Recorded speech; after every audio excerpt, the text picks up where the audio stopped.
哇，OK 喎！佢嘅煲仔飯超正，連臘味都係自己曬啊！哇，睇上去真係好正咁喎！呢個羊雜煲嘅湯係我飲過最好飲嘅。今日介紹呢一間係珠海非常之隱世嘅美食，你睇下夠唔夠隱世啊？冇燈唔代表隱世喎。呢間鋪犀利咯，每年都要連續休息5個幾月，食埋呢嘅就冇得食咯。聽講佢嘅煲仔飯同羊雜煲超級正。孤男寡女嚟呢度食飯得唔得㗎？唔試過點知得唔得呢？話唔定好爽呢！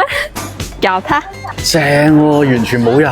梗係啦，8點半後食飯特別少人。細嘅羊雜煲85蚊，細嘅煲仔飯45蚊，自己整嘅酸蘿蔔同埋花生各3蚊。你知唔知你今日着呢件衫咧係有名堂啊？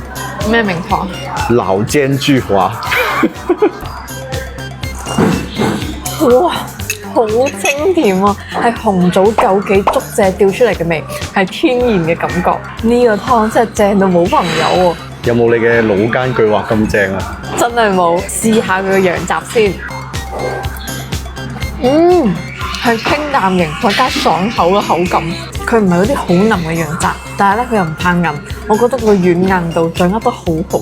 由於呢度比較偏僻，我建議大家嚟之前咧自備沸水入嚟，簡直就係完美。大家記住，煲仔飯一定要加多啲葱，加多啲芫荽，大家一定要攪多啲，咁樣先爽。你睇下，佢簡直將呢個粒粒分明發揮到淋漓盡致。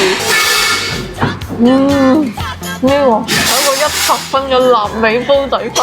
雖然我嗌嘅係細煲，但係佢個臘味超級多。呢個臘味煲仔飯推薦。今日2個人一共消費138。呢間嘢雖然叫羊肉火鍋，但我覺得佢個羊雜煲先係最好食㗎。大家嚟呢一度記得叫佢羊雜煲同煲仔飯，超級正。你睇下呢度係比較偏僻㗎，我建議大家叫多幾個男閨蜜一齊過嚟。如果想試更多珠海、澳門嘅隱世美食，記得關注我，好爽㗎。